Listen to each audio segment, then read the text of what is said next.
Mensagem do dia, com o pastor Marcelo Gomes.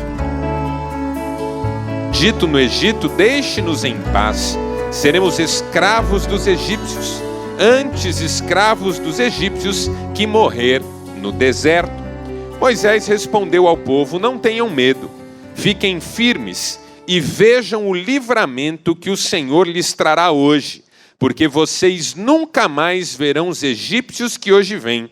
O Senhor lutará por vocês, tão somente acalmem-se. Disse então o Senhor a Moisés: por que você está clamando a mim? Diga aos israelitas que sigam avante. Erga a sua vara e estenda a mão sobre o mar, e as águas se dividirão para que os israelitas atravessem o mar em terra seca. Eu, porém, endurecerei o coração dos egípcios e eles os perseguirão. Serei glorificado com a derrota do faraó e de todo o seu exército, com seus carros de guerra e os seus cavaleiros. Os egípcios saberão que eu sou o Senhor, quando eu for glorificado com a derrota do faraó, com seus carros de guerra e cavaleiros. A seguir, o anjo de Deus, que ia à frente do exército de Israel, retirou-se, colocando-se atrás deles. A coluna de nuvem também saiu da frente deles e se pôs atrás, entre os egípcios e os israelitas. A nuvem trouxe trevas para um e luz para o outro, de modo que os egípcios não puderam aproximar-se dos israelitas durante toda a noite. Então Moisés estendeu a mão sobre o mar, e o Senhor afastou o mar, e o tornou em terra seca, com um forte vento oriental que soprou toda aquela noite. As águas se dividiram e os israelitas atravessaram pelo meio do mar em terra seca, tendo uma parede de água à direita e outra à esquerda. Os egípcios os perseguiram e todos os cavalos, carros de guerra e cavaleiros do faraó foram atrás deles até o meio do mar. No fim da madrugada, do alto da coluna de fogo e de nuvem, o Senhor viu o exército dos egípcios e o pôs em confusão. Fez que as rodas dos seus carros começassem a soltar-se, de forma que tinham dificuldade em conduzi-los. E os egípcios gritaram: vamos fugir dos israelitas. O Senhor está lutando por eles contra o Egito. Mas o Senhor disse a Moisés: estenda a mão sobre o mar para que as águas voltem sobre os egípcios, sobre os seus carros e cavaleiros. Moisés estendeu a mão sobre o mar, e ao raiar do dia o mar voltou ao seu lugar. Quando os egípcios estavam fugindo, foram de encontro às águas, e o Senhor os lançou ao mar. As águas voltaram e encobriram os seus carros de guerra e os seus cavaleiros. Todo o exército do faraó, que havia perseguido os israelitas mar adentro. Ninguém sobreviveu. Mas os israelitas atravessaram o mar pisando em terra seca, tendo uma parede de água à direita e outra à esquerda. Naquele dia o Senhor salvou Israel das mãos dos egípcios, e os israelitas viram os egípcios mortos na praia. Israel viu o grande poder do Senhor contra os egípcios, temeu o Senhor e pôs nele a sua confiança, como também em Moisés, o seu servo. Até aqui, louvado seja Deus por essa maravilhosa palavra. Amém, irmãos? Esta semana, eu e Cristiane fomos ao cinema e assistimos ao filme Êxodos, Deuses e Reis. E se você não conhece a história do Êxodo e tem preguiça de ler a Bíblia, vá ver o filme. Você não vai saber nada sobre a história do Êxodo e vai ser bem feito porque tem preguiça de ler a Bíblia. O filme não retrata, obviamente, a história que a Bíblia nos conta. Mas quando eu saí do cinema, o meu propósito na sequência dos últimos dias foi ler mais uma vez o livro do Êxodo.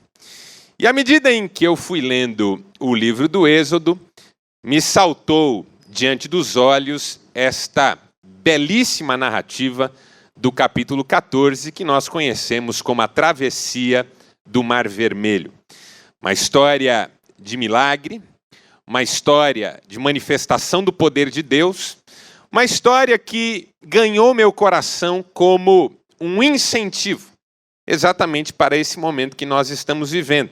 Os israelitas moravam na região de Gósen, região que o faraó, que foi contemporâneo de José, deu para a família de Jacó, quando toda a família desceu para a terra do Egito. E 400 anos depois, os israelitas trabalhavam na cidade de Ramsés e na cidade de Pitom, construindo essas cidades e servindo ao faraó como escravos.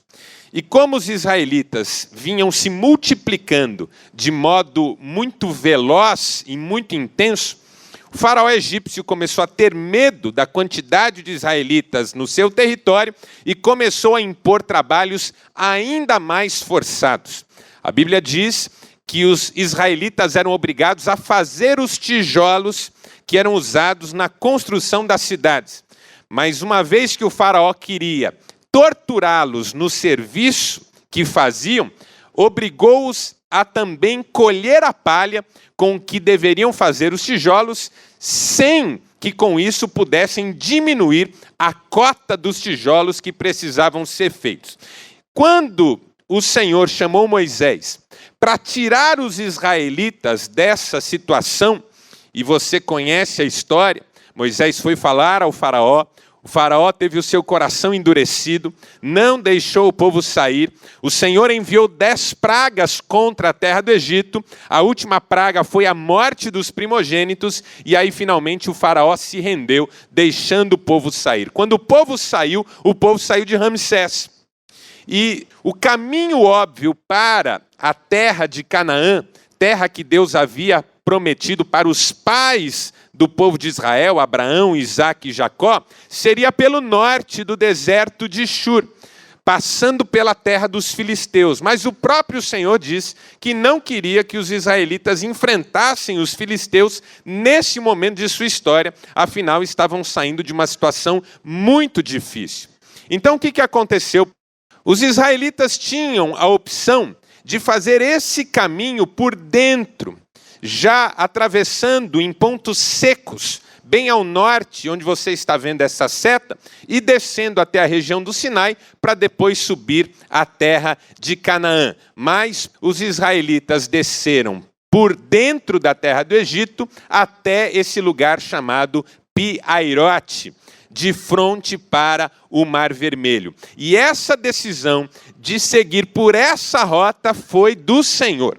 O Senhor disse: o óbvio seria que vocês fossem por outro caminho, mas uma vez que vocês vão por esse caminho que eu estou mandando, os egípcios acharão que vocês ficaram confusos e estão perdidos. Então a ideia de Deus, ao mandar o povo por esse caminho, era sinalizar para o Egito que o povo talvez estivesse perdido e assim motivar os egípcios a irem buscar novamente os escravos, que obviamente eles não podiam perder. Você, quando lê a Bíblia, talvez fique perguntando, mas depois de 10 pragas, de tanto sofrimento, de ter visto a mão de Deus sobre a sua nação, o faraó ainda insistiu em ir atrás do povo? É que as cidades de Ramsés e Pitom eram cidades gigantescas que o faraó estava construindo em seu próprio nome, e uma vez que os hebreus estavam deixando a terra e deixando de trabalhar como escravos, o faraó percebeu que não poderia terminá-las sem essa mão de obra. Então vamos atrás dos nossos escravos. E aí, quando os israelitas chegaram em Pi-Hairote, eles ficaram numa situação um tanto quanto delicada, difícil. Por quê? Porque eles se acamparam de frente ao Mar Vermelho, tendo para o norte e para o sul deserto, com cordilheiras e caminhos extremamente difíceis, e no caminho pelo qual eles vieram, os egípcios estavam chegando. Então agora tente imaginar comigo o seguinte: o povo ficou 430 anos na escravidão na terra do Egito. O Senhor levantou Moisés, enviou-o para tirar o povo da escravidão. Moisés falou ao faraó que endureceu o coração, mas Deus quebrou o coração do faraó, mostrando sinais e prodígios maravilhosos. O faraó finalmente deixou o povo ir. O povo saiu, acampou-se diante do mar, sob ordens de Deus, a orientação também de Moisés. E de repente, diante do mar, tendo ao norte desertos e cordilheiras, ao sul desertos e cordilheiras, alguém à vista vindo ao longe, pelo caminho que o povo fez, os exércitos do faraó, meu Jesus, quantos de nós já não nos vimos numa situação assim? Tudo vinha dando tão certo, tudo vinha sendo tão bom, as coisas estavam caminhando tão perfeitamente, milagres de Deus abriram portas tão bonitas nas nossas vidas, e de repente nós nos encontramos num beco sem saída, porque isso aqui é um beco sem saída. E foi por isso que essa história tocou o meu coração, porque todos os anos, em algum setor, em alguma área das nossas vidas, nós nos percebemos num beco sem saída. Adiante um mar, para cima, para baixo, desertos, cordilheiras, lugares inacessíveis. Por trás, perseguindo-nos, perigos, ameaças, circunstâncias que nós não imaginávamos. O que fazer em circunstâncias como essas? O tema da minha mensagem hoje é esse: entre o mar e a espada. A atitude certa nos momentos decisivos da vida. O povo acampado diante do Mar Vermelho, lições importantíssimas para o meu coração, para o seu coração, no dia de hoje, para o dia de amanhã, para o resto das nossas vidas. O texto que nós lemos diz que assim que os israelitas souberam que os egípcios estavam se aproximando, houve uma comoção em todo o acampamento. Há algum tempo eu li um rabino judeu, livro que me foi dado de presente por um amigo muito querido, um rabino chamado Newton Bonder, que escreveu um livro chamado Alma e Moral. E nesse livro, e eu tomo dele emprestada essa ideia, ele fala que nesse momento da história, o acampamento israelita se dividiu em 4. O primeiro grupo de pessoas é o grupo que eu vou chamar aqui na nossa reflexão de os desesperados. Os desesperados são aqueles que no momento em que se descobrem num beco sem saída, perdem completamente o juízo. Por não saberem o que fazer, pensam em fazer qualquer coisa, ainda que seja a mais absurda. Então Newton Bonder diz, houve quem nesse momento pensou em se lançar ao mar. Deserto de um lado, deserto de outro, mar à frente, os soldados egípcios vindo atrás, eu vou entrar na água. Mas vai nadar até onde? Até onde eu aguentar. Mas você sabe nadar? Não, não sei. Mas o que você espera? Eu espero que o pessoal vá embora e aí eu saio da água. Gente desesperada é gente que pensa qualquer coisa numa hora difícil. Primeiro grupo, o grupo dos desesperados. O segundo grupo, o grupo dos resignados. Os resignados são aqueles que no momento difícil deixam de acreditar nos sonhos. É o grupo daquelas pessoas que disseram assim, meu Deus, a gente fez besteira saindo do Egito. A gente não devia estar aqui. O Newton Bonder diz que são aqueles que disseram, vamos voltar. Vamos nos entregar, quem sabe os egípcios nos dão uma chance e nós podemos voltar para o Egito e a vida continua como era antes, como se nada tivesse acontecido. Você já conheceu pessoas assim? Que no momento difícil olham para trás e pensam, como eu gostaria de voltar no tempo. Para aquele momento em que nada disso tinha acontecido e eu simplesmente seguiria a minha vida e as coisas seriam como sempre foram. Esses são os resignados. São aqueles que querem voltar para o Egito. Terceiro grupo é o grupo dos impetuosos. Os impetuosos são aqueles que no momento difícil partem para a confusão, para a briga, para a luta. Eu imagino que alguns, vendo os egípcios chegando, olhando o mar de um lado, os desertos dos outros lados, já começaram a procurar a espada. Mais ou menos como Pedro fez quando Jesus foi preso. Você conhece a história. O apóstolo Pedro estava com Jesus no Getsêmani, os demais discípulos. De repente chegaram os guardas, ciceroneados lá por Judas. E aí algum guarda foi lá e pegou Jesus pelo braço. E Pedro não pensou 2 vezes, tirou a espada e cortou a orelha do soldado. É lógico que ele não queria cortar a orelha, ele queria cortar a cabeça, o soldado desviou, cortou a orelha. E aí Jesus tem que, aquela situação constrangedora de Jesus, Pedro, pega a orelha do sujeito do chão, olha a humilhação, sopra, dá uma limpada na roupa, cola. Toda situação difícil apresenta os impetuosos, aqueles que, quando você vê, já partiram para cima. É o marido que no momento difícil ele já está xingando a esposa, os filhos. É a esposa que no momento difícil já está brigando com todo mundo. É a família que na hora da dificuldade rompe relacionamentos, se ofende, se agride. Os impetuosos, aqueles que acham que podem resolver as coisas com a sua própria força. Newton Bonder diz que estes são do grupo que pegou em espadas quando viu que os egípcios estavam se aproximando. E aí o quarto grupo, que é o grupo dos queixosos, aqueles que começam a murmurar e tentar achar o culpado dessa situação. Esse é o grupo mais chato dos quatro. Porque os que querem se lançar ao mar, que se afoguem. Os que querem voltar para o Egito, ok, tem direito. Os que pegam espadas, bom, que vençam melhor. Mas os murmuradores, esses irritam todos os demais. E aí alguém olhou para Moisés e disse: você não devia ter nos tirado de lá. A culpa é sua. A gente falou, deixa a gente quieto. Foi inventar moda. Mais ou menos como Adão fez diante de Deus, quando o Senhor disse: Adão, o que você fez? Você comeu o fruto que eu disse para não comer? Quem falou para você que você está pelado? Aí ele falou: Senhor, a mulher que o Senhor me deu, essa me fez pecar. Eu estava quieto. Na boa, a vida tranquila, eu não tinha problema. Aí o Senhor olhou para mim e disse: não é bom que ele esteja só. Vou fazer uma mulher. Olha aí o que virou minha vida. A culpa é sua. O ser humano tem a tendência natural de procurar culpados quando as coisas saem do trilho. Casais brigam muito por causa disso. A culpa é sua. Você devia ter feito, não fez. Você devia ter falado e não falou. Você que devia ter visto isso, não viu. Não, mas você que ficou de sair, não saiu. Você que tinha que trazer e não trouxe. Você que ficou de me lembrar e não me lembrou. Essa briga é um barato, né? Você que esqueceu, mas você que não me lembrou. O ser humano tem a tendência natural de atribuir culpa. O grupo dos queixosos é o grupo dos que começam a procurar os responsáveis, atribuir culpas. E, obviamente, a figura mais óbvia para receber a culpa era a de Moisés.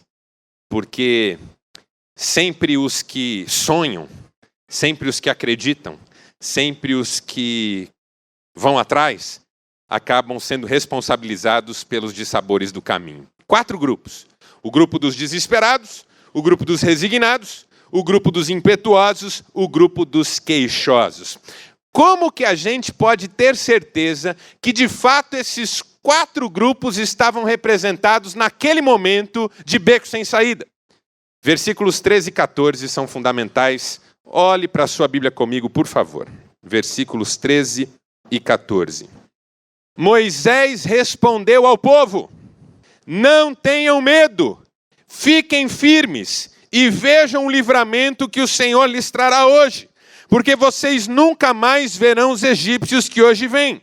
O Senhor lutará por vocês, tão somente acalmem-se. Ou como diz uma das versões de tradução desse texto, que me parece a mais precisa, é tão somente calem-se. Esta palavra de Moisés, naquele momento da história, está dirigida aos 4 grupos ali presentes. Por quê? Porque aos desesperados que estavam pensando em se lançar ao mar, veja o que o Senhor diz: não tenham medo, fiquem firmes, vejam o livramento que o Senhor lhes trará hoje. Se você está desesperado, pensando em se lançar ao mar, em fugir para qualquer lado, sair correndo dessa vida, deixar tudo para trás, sumir, como às vezes a gente diz, a palavra de Deus para você hoje é: não tenha medo, fique firme. Para o segundo grupo, dos resignados, olha só o que Moisés diz: porque vocês nunca mais verão os egípcios que hoje vêm. Quem eram os resignados? Aqueles que queriam voltar. E o Senhor está dizendo para eles: esse negócio de voltar não existe. A vida nunca mais será como foi. Não pensem que dá para voltar no tempo e recuperar a história do jeito que ela era. A vida segue. E esses egípcios que vocês agora veem, não verão mais. Para você que de repente está melancólico, desanimado, frustrado, pensando que a vida era melhor ontem, que o ano que passou pôs uma pá de cal na sua biografia, que até o ano anterior era tão bonita, você que de repente está com medo do ano novo, porque a sua vida cada vez mais tem piorado em relação aos bons momentos que você traz na memória, a palavra de Deus para você é: você não vai voltar, o milagre de Deus está no seu futuro. Para os impetuosos, veja o que o Senhor diz, verso 14: o Senhor lutará por vocês. Interessante porque quem são os impetuosos? São os que querem resolver com a sua força. São os que acham que vão brigar e vão ganhar na base da sua própria espada. Meu irmão, minha irmã, você que acha que o ano novo vai ser bom, porque você vai fazer um monte de coisa, vai acontecer aqui e ali, vai se virar, tem planos lindos, já deu jeito de colocar em prática a maioria deles, não tem o que possa dar errado no que você sonhou. Deixa eu dizer algo para você: é Deus quem cuida da sua vida, é Ele quem está no controle, Ele é que vai lutar por você. Amém, irmãos? E para o último grupo, o grupo dos queixosos, veja o que o Senhor diz: tão somente calem-se. Porque para o grupo dos queixosos a palavra é: cala a boca, fecha essa matraca. Não quero ouvir mais um pio. Porque com queixoso, a única solução é: fica quieto. Né? Se o Senhor tivesse dito isso nos nossos dias, talvez Ele diria: cale-se, cale-se, cale-se, você me deixa louco. Alguma coisa parecida. Pare de murmurar, pare de queixar, pare de reclamar. Pare de procurar culpados. Encontrar os culpados, se é que eles existem, não vai ajudar na solução do problema. Tão somente calem-se. Tão somente acalmem-se. Tão somente aquietem-se. Como diz o salmista: aquietai-vos e sabei que o Senhor é Deus. Aleluia. Então veja, 4 grupos. 4 palavras tão especiais numa só. Aos desesperados, aos resignados, aos impetuosos, aos queixosos. Não tenham medo, fiquem firmes. Vejam o livramento do Senhor. Nunca mais verão os egípcios que hoje vêm. O Senhor lutará por vocês, tão somente acalmem-se. Pergunta: qual é então a atitude certa no momento de beco sem saída? Porque Israel dividiu-se em 4 grupos. E os 4 estavam errados. Os desesperados, porque estavam pensando em se lançar ao mar. E o Senhor diz a eles: fiquem. Os resignados estavam pensando em voltar para o Egito. E o Senhor disse: não, vocês nunca mais verão os egípcios. Os impetuosos que estavam pensando em lutar até a morte, o Senhor diz: não, o Senhor lutará por vocês. E os queixosos que acham que reclamando vão ajudar, o Senhor diz: não, fiquem quietos. Qual é a atitude certa no momento de beco sem saída? A resposta nós encontramos no modo como Deus trata com Moisés na sequência. E eu vou adiantar aqui que a resposta é a resposta da fé. É o grupo que não acha que se lançar ao mar vai resolver. Que não acha que voltar ao Egito vai resolver. Que não acha que pegar a espada vai resolver. E que não acha que reclamar vai resolver. Que sabe que Deus vai adiante. E que Deus vai fazer um milagre. E que o nome do Senhor há de ser glorificado nas nossas vidas. Eu quero fazer parte desse grupo. Amém, irmãos? Eu quero fazer parte desse grupo. 4 dicas rapidamente para nós orarmos. Primeira, você está no caminho onde Deus colocou você?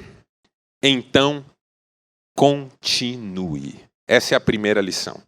Você está no caminho onde Deus colocou você? Então, continue. Foi Deus quem colocou os israelitas no beco sem saída. Foi Deus. Foi Deus quem disse: eu quero que vocês vão por aqui. Foi Deus quem os tirou da terra do Egito. Foi Deus. Se eu tenho convicção que Deus me colocou onde eu estou, então eu continuo. Mantenho posição. Fico firme. Veja só o que acontece no verso 15 do seu texto. Deus fala com Moisés. E o que é que Deus fala com Moisés? Por que você está clamando a mim? Veja, é o único texto na Bíblia em que Deus se queixa da oração. Por que é que você está clamando? Por que é que você está orando? Por que é que você está chorando aqui diante do meu altar? Vá lá e diga ao povo que siga avante. A sua Bíblia talvez esteja assim: diga ao povo que marche. Diga ao povo que marche.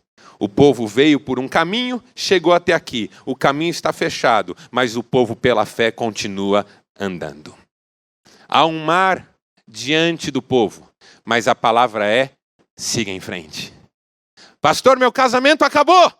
A palavra do Senhor é: continue. Pastor, eu não aguento mais. A palavra do Senhor é: siga em frente. Mas como assim? Continue vivendo.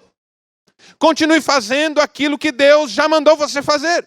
Não saia do seu posto. Não abandone aquilo que Deus te deu. Não imagine que algo novo que você mesmo vai inventar em termos de saída, de solução, vai resolver. Diga ao povo que marche. Mas como? Não tem caminho. A parte do povo é marchar. A parte de Deus é abrir os caminhos. A sua parte é continuar amando. A parte de Deus é transformar o coração dessa pessoa. A sua parte é continuar investindo na vida do seu filho. A parte de Deus é levá-lo a uma experiência pessoal com Jesus. A sua parte é continuar sendo honesto no seu trabalho. A parte de Deus é dar vitória e resultado naquilo que você faz. A sua parte é continuar crendo. A parte de Deus é fazer milagres. Diga ao povo que marche. De repente, eu tenho que olhar para a vida e perguntar: peraí, por que eu estou nessa situação hoje? Como é que eu cheguei aqui?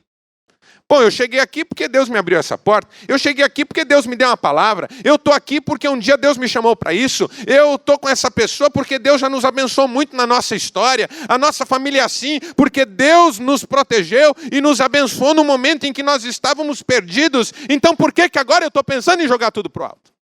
Então por que agora eu estou pensando em agredir exatamente essa pessoa que está comigo há tanto tempo? Então por que agora eu estou pensando em dar cabo de tudo? Diga ao povo que marche. Eu não sei como você vai resolver esse problema tão grande que está sobre a sua vida no ano que está entrando. Mas em nome de Jesus, continue vivendo a vida para a glória de Deus. Continue crendo, continue orando, continue lendo a Bíblia, continue amando as pessoas, continue esperando. Porque quando Deus fizer a obra, o mar vai se abrir e você vai passar com os pés secos. Segunda dica. Você tem poucos recursos com você? Faça algo criativo. A criatividade não é para encontrar caminhos que Deus não abriu. A criatividade é para servir a Deus até que Ele mostre os caminhos que Ele já preparou. Veja o que Deus fala para Moisés. Moisés, o que é que você tem na mão? Uma vara? Estenda a sua vara e estenda a mão sobre o mar, e as águas se dividirão para que os israelitas atravessem o mar em terra seca. Eu duvido que isso tenha passado pela cabeça de Moisés por um só minuto. Estender a vara e estender a mão sobre o mar. Eu duvido que ele tenha pensado nisso. Deus é assim. Quando nós estamos em beco sem saída, Ele nos dá direções que a gente nunca imaginou. De repente, eu estou precisando pagar uma dívida.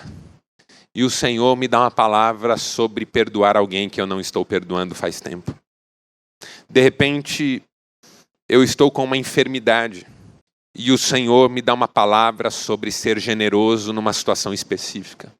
De repente, eu estou preocupado com um filho que está longe dos caminhos de Deus e fazendo coisas tão erradas e tão complicadas. E o Senhor me dá uma palavra sobre servi-lo num ministério específico, onde eu vou ajudar pessoas que nem filhos têm. E eu penso, meu Deus, o que uma coisa tem a ver com a outra? O que é que uma coisa tem a ver com a outra? O que é que tem a ver levantar a vara e estender a mão sobre um mar que está diante dos olhos?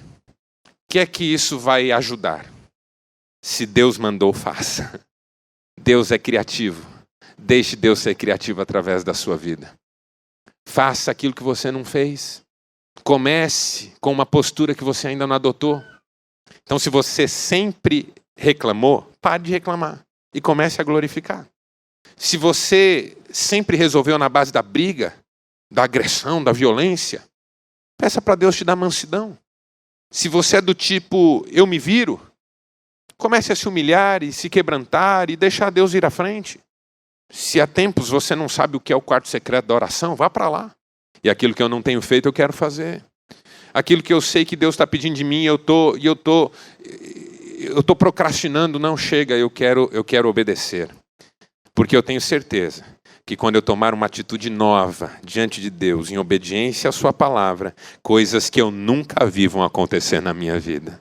De repente você já perguntou assim, por que é que Deus não faz mais milagres hoje como fazia antigamente? Talvez é que a gente perdeu a coragem de marchar diante de um mar fechado. Talvez não há mais pessoas com coragem de estender a mão e levantar a vara. Talvez faltem pessoas que digam, Senhor, se o Senhor está mandando, eu vou obedecer. Tem poucos recursos? Não importa. Erga a sua mão. Abra o seu coração. Diga uma palavra de fé. Faça uma oração. Diga uma palavra abençoadora. Deixe Deus fazer o resto. O Senhor é Deus de milagres. Amém, irmãos? Terceira dica. Vamos lá. Terceira dica. Você sente que as pessoas estão sendo injustas? Não se defenda. Veja o que o Senhor diz, verso 17. Eu, porém, endurecerei o coração dos egípcios e eles os perseguirão. Já parou para pensar que alguém que está te perseguindo pode estar sob ordens de Deus? A gente nunca pensa isso, né? A gente sempre acha que quem está perseguindo a gente é do capeta. Não, só pode ser. É obra do cão. Não, porque essa pessoa veio do inferno, por isso que ela está... O Senhor está dizendo, eu vou fazer com que os egípcios persigam vocês. Por quê? Porque se for sem grandes problemas, vai ser sem grandes problemas. Se for em meio a grandes problemas, a vitória do Senhor será grande na sua vida. Veja o que Deus diz, eu vou envergonhar os exércitos egípcios, eu vou ser glorificado com a derrota do faraó, eu vou ser glorificado com a derrota de todo o exército, com seus carros e cavaleiros. Então pare de lutar com a sua força. Pare de devolver com a mesma moeda. Em nome de Jesus, pare de se defender. Ele deixará clara como a alvorada a tua justiça. E como o sol do meio-dia que tu és inocente. A sua defesa virá de Deus. Aos impetuosos essa palavra cai bem. Porque na nossa necessidade de defendermos-nos, nós acabamos atacando, agredindo. É o ditado popular, a melhor defesa é o ataque. Mas em 2015, o Senhor será a nossa defesa. Você viu que o fulano falou de você? Sobre isso eu prefiro orar. Acho que o fulano vai tentar pegar o seu lugar. O meu lugar e o do fulano, o Senhor já tem certo. Vamos aguardar. Não, porque se você não fizer alguma coisa, essa pessoa vai passar por cima de você. Se o Senhor quiser que ela passe, ela passará. Se o Senhor não quiser, ela não passará. Mas eu não vou abrir a minha boca para me defender ou para acusar. Porque a minha defesa está nas mãos do Senhor. Ele lutará por mim. Amém, irmãos? E a última dica para a gente orar. Você consegue lembrar-se das promessas de Deus? Então, aquiete-se. Veja o verso 18. Os egípcios saberão que eu sou o Senhor quando eu for glorificado com a derrota do faraó, com seus carros de guerra e seus cavaleiros. Deus prometeu vitória ao seu povo. Deus prometeu. E quando Deus promete, Ele cumpre. Pare de reclamar. Ao invés de reclamar, declare promessas de Deus na sua vida. Abra a boca para glorificar. Nós aprendemos com Jesus todas essas lições. Jesus, diante do beco sem saída que era a cruz, não se desesperou, mas disse, que direi? Pai, livra-me desta hora? Não, foi para esta hora que eu vim. Eu estou no caminho que Deus fez para mim, vou continuar. Jesus, diante do beco sem saída que era a cruz, não se resignou, não voltou atrás.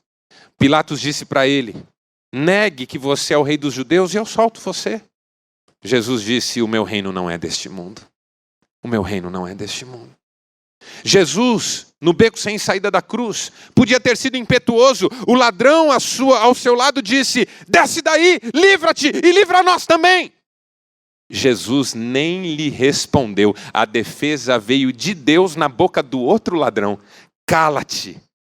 Não tens respeito nem estando sob a mesma sentença? Nós merecemos, mas este é justo. Aleluia. Quando a sua boca não te defende, a boca que te defende é outra.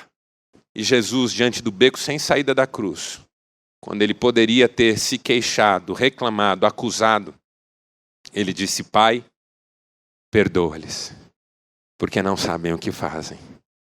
E finalmente bradou dizendo: em tuas mãos entrego o meu espírito. Feche seus olhos.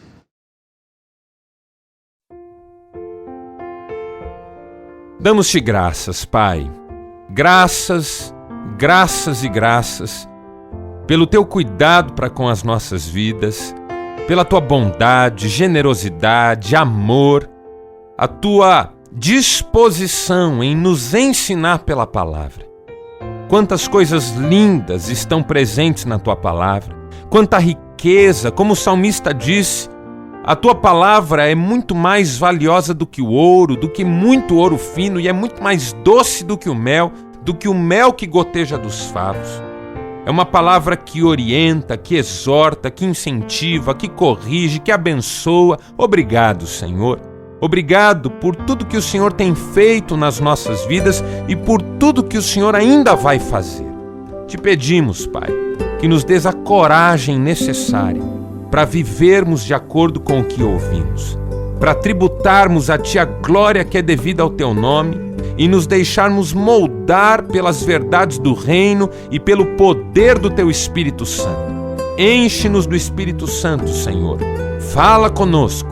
É o que nós te pedimos, em nome do Senhor Jesus. Amém. Amém.